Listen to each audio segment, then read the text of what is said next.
kahit masama yung pakaramdam natin, nagbangon tayo magluto. Ayan, nagluto ako ng hindi ko alam kung ano yan, basta yan, tinuyuan. At gusto ko ay may hawot para, kasi wala tayong panlasa.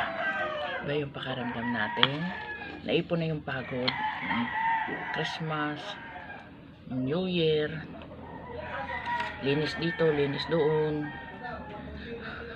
duty dito sa kung saan. Sige, ikot tayo, walang pahinga.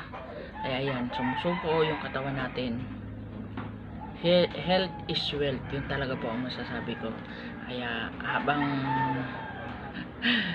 kaya pa ng katawan, ganun talaga pag tayo mga nanay, habang kaya pa ng katawan, sige lang tayo na sige.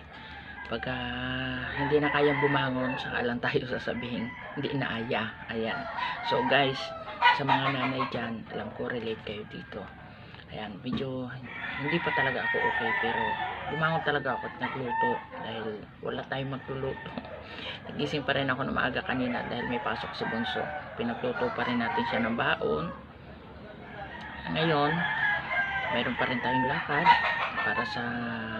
para sa pangarap. Sige lang. Ang dami nagpi-PM na ano yung ganyan. Guys, pasensya muna at talagang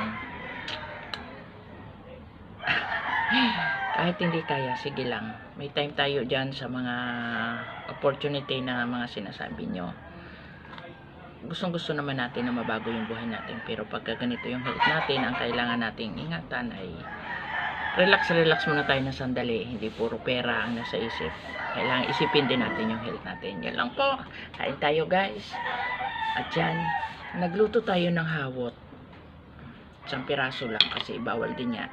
Napadami yung kain natin ng New Year, napadami yung kain natin ng Christmas. Kaya relax muna tayo. Bye bye. Thank you for watching. Ingat po tayong lahat. Love you all.